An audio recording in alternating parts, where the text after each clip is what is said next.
Bonjour, chers élèves. Bienvenue dans la classe virtuelle de français. Faisons connaissance. Je m'appelle Tatiana Tsurkan et je suis enseignante de français langue étrangère. Pour le début, je vous invite à jouer. Il y a quelques mots qui se sont très bien cachés dans cette avalanche de lettres. Je vous propose de regarder attentivement ce schéma-ci et de les identifier. Il y en a 15. Ne vous dépêchez pas. Regardez attentivement et écrivez dans vos cahiers toute notion que vous allez découvrir. Il y a des mots écrits à l'horizontale, verticale, mais il y a aussi des mots écrits à diagonale, soit à l'inverse. Donc vous devez très bien regarder le tableau et les identifier. Je pense que vous avez trouvé quelques mots. Voyons quelles sont les 15 notions que vous avez découvertes. Les voilà. Donc, et la liste. Lisons-les ensemble. Le premier mot que vous avez découvert, c'est le mot feuille. Ensuite, cartable. Le troisième mot, c'est livre. Puis, on a le mot règle. Ensuite, calculatrice. La notion suivante, c'est trombone. Pour ceux qui ne connaissent pas la signification de ce mot, vous voyez l'image. Donc, une trombone, c'est un objet qu'on utilise pour mettre ensemble quelques feuilles de papier. On continue. La notion suivante, c'est agenda. On continue avec agrafeuse. De même, qu'est-ce que c'est une agrafeuse? Vous la voyez dans l'image. On l'utilise de même pour mettre quelques feuilles de papier ensemble. On continue. La notion suivante, c'est ciseaux. Pour ceux qui ont oublié, donc on utilise les ciseaux pour couper la feuille de papier. On continue. Compas. J'espère que vous avez découvert le mot cahier. Aussi stylo, le mot crayon. On a aussi très bien caché le mot feutre. On utilise les feutres pour colorier, pour dessiner quelque chose. Et la notion finale, c'est gomme. Dites-moi, comment pensez-vous ces mots-ci, à quoi font-ils référence? À quoi vous font-ils penser? Très bien, je suis sûre que vous avez deviné le champ. La notion générale, c'est l'école. Et je ne les ai pas choisis à l'improviste. J'ai choisi ces mots cachés car c'est la rentrée. On commence une nouvelle année scolaire et je vous dis bienvenue au collège, chers élèves. C'est le sujet qu'on va aborder aujourd'hui. Donc, durant cette leçon-ci, on va étudier des notions, des informations liées au collège, mais je veux vous annoncer les objectifs de notre leçon. Pour le commencement, on va identifier les caractéristiques d'une école française à travers une vidéo. Ensuite, on va utiliser des synonymes afin de rédiger le reportage de cette vidéo aussi. Et finalement, on va apprendre comment relier ensemble des énoncés dans une seule phrase. Je suis sûre que pour la plupart de vous, le début de l'année scolaire est toujours difficile. Pourquoi? Parce que vous devez obéir au professeur, vous devez respecter des règles, vous devez renoncer aux grasses matinées, aux balades avec vos amis. Mais savez-vous qu'en France, il y a des écoles où les élèves ne doivent pas faire tout ça. Il n'y a pas de règles, il n'y a pas de professeur, il n'y a même pas d'horaire qu'ils doivent respecter. Oui, donc c'est une école de rêve et cette école-ci s'appelle l'école dynamique. Donc cette école présente une autre façon d'apprendre. C'est une école démocratique, libérée de toutes règles et dans cette école-ci, il n'y a pas de classes selon les âges des élèves et il n'y a non plus d'emploi du temps. Je vous propose de regarder une vidéo Vous allez découvrir dans cette vidéo aussi les caractéristiques de cette école dynamique. On va voir l'école dynamique de Paris. Vous allez aussi découvrir les activités que les élèves font chaque jour dans cette école-ci, mais aussi quelle est la spécificité de cette école, pourquoi elle est si différente des écoles ordinaires et pourquoi certains élèves choisissent justement cette école-ci. Donc regardez attentivement, tâchez d'écouter bien tout mot, toute information et de la comprendre afin de pouvoir distinguer les qualités ou les caractéristiques de cette école-ci. Bah moi aussi, c'est super. Quelques jours avant la rentrée, Marie-Odile, Sylvain et son fils viennent donner un coup de main pour que tout soit prêt. Cette école, c'est un peu celle de la dernière chance pour Maxence, qui souffrait dans le système scolaire traditionnel. On a tous l'image de l'école classique comme on l'a vécu nous. Et c'est vrai que de m'être retrouvée confrontée à un enfant qui avait des angoisses ou enfin qui avait du mal à rentrer dans la bonne case, du coup l'école dynamique ça a été pour nous un peu une révélation. Parfois il y a des tensions dans les autres écoles où voilà, alors que là tu te dis pas là bon ça va être bizarre et tout ça. Non c'est super et on sait qu'on s'entraide et tout ça, voilà tout simplement. On pourrait pas dire c'est passionnant, mais c'est plus intéressant que l'école classique. Et le jour de la rentrée, on comprend vite ce que cette école a de particulier. Les parents et les élèves arrivent quand ils le veulent, pas d'horaire et surtout pas de cours, pas de prof, aucun apprentissage imposé. Si Alicia par exemple a envie de dessiner toute la journée, c'est ce qu'elle fait. J'aime pas quand les gens me disent quoi faire, alors si moi je trouve ce que je dois faire, je crois que c'est mieux pour moi, c'est plus facile d'apprendre comme ça. Je me mettre sur un canapé. C'est une école hors contrat qui s'inspire d'un modèle américain né dans les années 60. Ici, élèves et encadrants se retrouvent sur un pied d'égalité. Les âges, les niveaux se mélangent et c'est cette liberté qui a convaincu les parents de Jean. Les bases, c'est la liberté, le respect, la justice, la confiance. Donc pour moi, c'est vraiment le terreau de l'épanouissement d'un enfant et en plus qui ne va pas brider son enthousiasme. Aucune matière n'est enseignée. Si un élève ne sait pas encore bien lire, à 8 ans, cela n'inquiète personne. Tous les enfants savent compter, ça c'est une chose. Et pour ce qui est de la lecture, parce que c'est souvent ce sujet qui préoccupe autour de nous, ça vient progressivement et ça se passe sous forme de jeu. L'école n'a que 4 ans. Difficile d'avoir du recul. Elle n'a pas d'autre prétention que d'accueillir temporairement ceux qui font ce choix. On a pas mal de turnover parce que c'est quand même un choix difficile. C'est pas évident de lâcher, en tout cas de faire cette confiance à ce point dans le développement de son enfant et en tout cas d'abandonner l'idée des programmes. Et donc certaines familles qui font ce choix-là, pour diverses raisons, parfois décident d'arrêter l'aventure. Et puis on en a d'autres qui arrivent. Une aventure qui semble répondre à un besoin pour des élèves souvent en rupture avec le système scolaire. Malgré le coût, 5 000 € par an chaque année, l'école dynamique grandit. Il en existe près de 40 en France aujourd'hui. Je suis sûre que vous avez tout compris, tout identifié. Dites-moi, est-ce que cette école-ci, elle vous a plu? Aimeriez-vous faire des études dans une école comme telle? Je suis sûre que oui. Justement pour une période de temps, pour faire la différence, pour voir qu'est-ce que c'est une école dynamique. Maintenant, voyons, est-ce que vous êtes capable d'identifier les activités que les élèves font dans cette école-ci?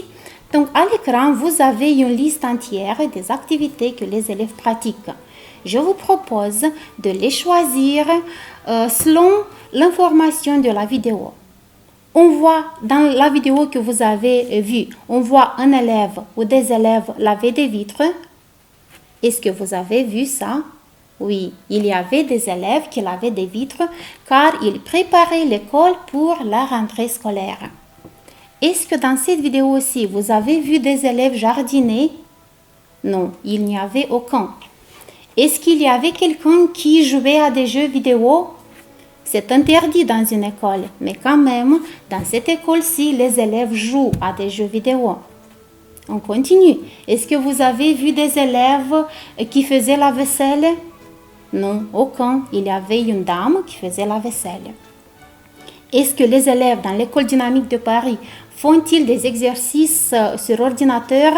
Et bien sûr, ils travaillent beaucoup sur ordinateur. Est-ce qu'il y avait quelqu'un qui dessinait?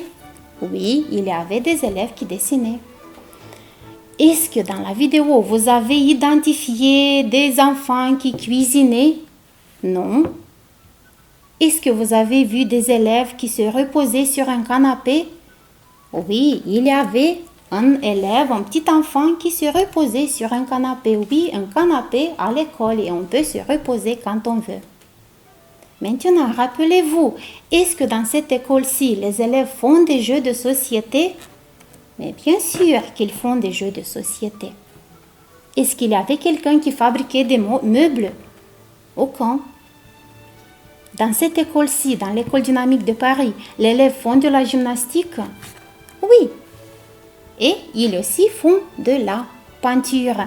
Donc vous avez une liste entière des activités pratiquées par les élèves dans cette école-ci.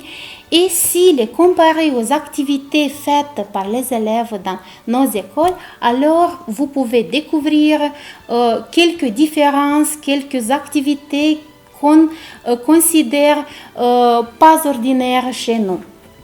On continue. Aussi, je vous invite de vous rappeler l'information de la vidéo et de sélectionner seulement les informations correctes. Donc, vous allez voir des phrases que vous devez continuer en choisissant la variante correcte. Rappelez-vous le reportage et faites le bon choix. Donc, la première phrase. Avant la rentrée, les parents et les élèves viennent. Donc, ils viennent s'inscrire à l'école ou ils viennent donner un coup de main. Et si vous avez choisi donner un coup de main, alors c'est la variante correcte. Donc, les parents et les élèves viennent préparer ensemble l'école pour la rentrée scolaire. On continue. Les parents et les élèves arrivent entre 9h et 10h ou ils arrivent quand ils veulent. Faites le bon choix. D'après le reportage, donc à cette école-ci, les parents et les élèves arrivent quand ils veulent parce qu'il n'y a pas d'horaire de temps, il n'y a pas d'emploi de temps, il n'y a aucune règle qu'ils doivent respecter. On continue. Dans cette école, tous les parents sont des professeurs ou il n'y a pas de professeurs? Le choix, c'est évident car c'est une école dynamique, c'est une école qui n'est pas ordinaire et dans cette école-ci, il n'y a pas de professeurs. En France, l'école dynamique est basée sur un modèle américain ou italien des années 60. Pensez bien, choisissez la variante correcte. Alors, c'est un modèle américain que cette école-ci a adopté. On continue. Ici, les âges et les niveaux des élèves sont mélangés ou séparés. Rappelez-vous le contenu de la vidéo, mais aussi l'information que je vous ai dite avant de regarder la vidéo. Donc, les âges ou les niveaux des élèves sont mélangés. Il n'y a pas de classe délimitée en dépendance de l'âge des élèves. Dans cette école, toutes les matières sont enseignées ou aucune matière n'est enseignée. Et car c'est une école dynamique, c'est une école inhabituelle, alors dans cette école, aucune matière n'est enseignée car il n'y a pas d'emploi de temps. À Paris, l'école dynamique existe depuis 14 ans ou depuis 4 ans. Rappelez-vous l'information de la vidéo. Donc c'est un nouveau type d'école et cette école-ci existe depuis 4 ans. Cette structure coûte 5 000 € par an ou 500 € par mois. Donc oui, les élèves doivent payer pour faire les études ici et cette structure coûte 5 000 € par an. Aujourd'hui, il existe 40 écoles dynamiques en Europe ou en France. Où est-ce que vous pouvez fréquenter une école dynamique? Mais bien sûr, ce type d'école existe seulement en France, donc environ 40 écoles dynamiques. Donc vous pouvez réaliser votre rêve d'aller à l'école où il n'y a aucune règle, où il n'y a aucun professeur, où il n'y a aucune matière enseignée, justement en France. Alors, pour faire une synthèse de ce dont on a parlé, pour faire un résumé du reportage qu'on a analysé, qu'on a regardé ensemble, je vous propose de travailler avec le texte que vous voyez à l'écran. Donc ce texte-ci présente le résumé du reportage. Mais vous devez ici remplacer les synonymes ou les mots écrits en rouge par leurs synonymes écrits à côté. Lisons la liste des synonymes proposés. École, système, programme, rentrée, prof, horaire, matière, lecture, jeu et études. En lisant le résumé, vous devez être très attentif pour choisir le synonyme correct. On commence. Donc pour la première phrase, vous devez choisir de la liste un synonyme pour le mot méthode ou organisation. Regardez attentivement la liste et je suis sûre que vous avez choisi le mot système. Oui, donc voyons. L'école dynamique est très différente du système scolaire traditionnel qui existe en France. On continue. Dans la deuxième phrase, vous devez trouver dans la colonne un mot qui signifie premier jour d'école après les vacances. Et tout le monde connaît que le premier jour après les vacances est appelé rentrée. Alors, la variante correcte sera: les parents et les élèves préparent ensemble la rentrée que tous attendent. Dans la phrase suivante, vous devez choisir deux synonymes. Le premier, c'est un synonyme pour emploi du temps. Et un mot qui a le même sens dans la colonne, c'est le mot horaire, oui. Et pour le deuxième mot, enseignant, le synonyme parfait, c'est bien sûr prof. Alors, on obtient la phrase suivante. Il n'y a pas d'horaire ni de prof. Très bien. On continue. Les classes où les élèves vont sont mélangées. Et ici, on s'arrête car vous devez trouver le synonyme pour le mot discipline scolaire. Et je suis sûre que vous avez déjà votre choix et c'est correct. Donc, vous avez choisi le mot matière. Alors, aucune matière n'est enseignée. Maintenant, choisissez le synonyme ou le mot qui a le même sens que sujet imposé pour chaque niveau. Ici, on a une seule variante, c'est le mot programme. Et maintenant, vous devez choisir un autre synonyme pour le mot action de lire. C'est très facile car tout le monde connaît que l'action de lire est appelée lecture. Et le dernier mot que vous devez choisir de la colonne, donc un synonyme pour le mot activité ludique et amusante. C'est bien sûr le jeu. Alors la phrase qu'on obtient en utilisant des synonymes, c'est: les programmes nationaux ne sont pas suivis, mais les élèves savent compter et la lecture passe par le jeu. L'école dynamique est un succès dont on est fier. Il en existe une quarantaine aujourd'hui en France. Donc, c'est le résumé qu'on a obtenu, le résumé du reportage. Et si vous êtes attentif, dans ce résumé-ci, il y a beaucoup de phrases. Ces phrases ont été formées à l'aide de quelques mots qui ont le rôle ou la fonction de relier des énoncés dans des phrases. Et ces mots-ci sont qui, donc un système scolaire qui existe en France, ou que, la rentrée que tous attendent. Un autre mot, c'est où, les classes où les élèves vont. Et on a encore un mot écrit en rouge, c'est le mot dont, le succès dont on est fier.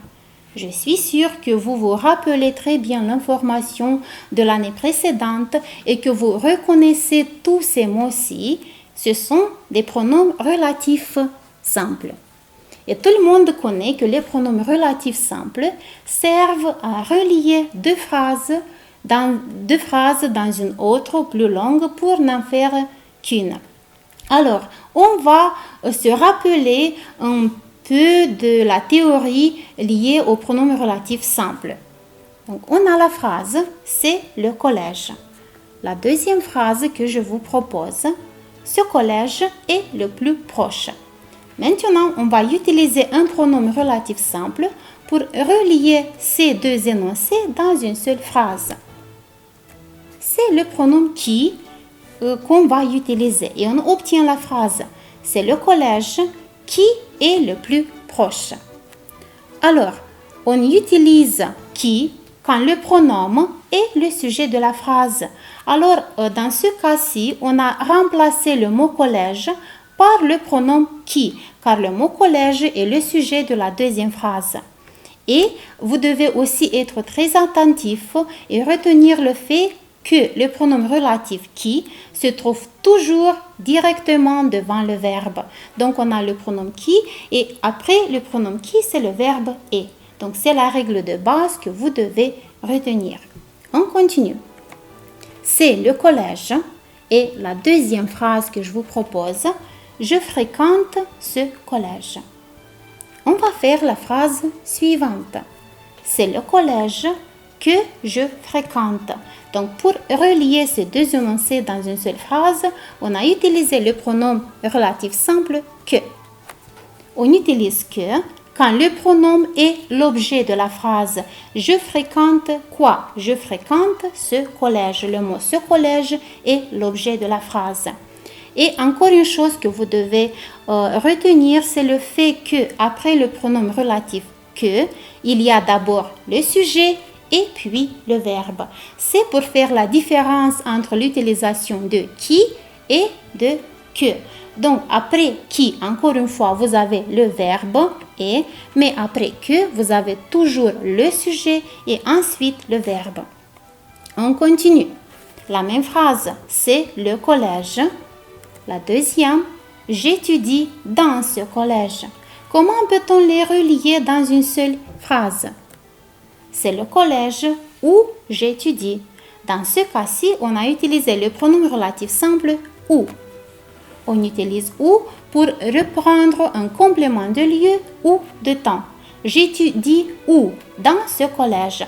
Dans ce cas-ci, le mot collège indique la place ou le lieu où on fait ses études. Et la dernière variante, c'est le collège et la phrase « Je suis fière de ce collège ». Pour relier ces deux énoncés, on utilise le pronom « dont ». C'est le collège dont je suis fière. On utilise « dont » pour reprendre le complément d'objet d'un verbe construit avec la préposition « de ». Je suis fière de quoi? Je suis fière de ce collège.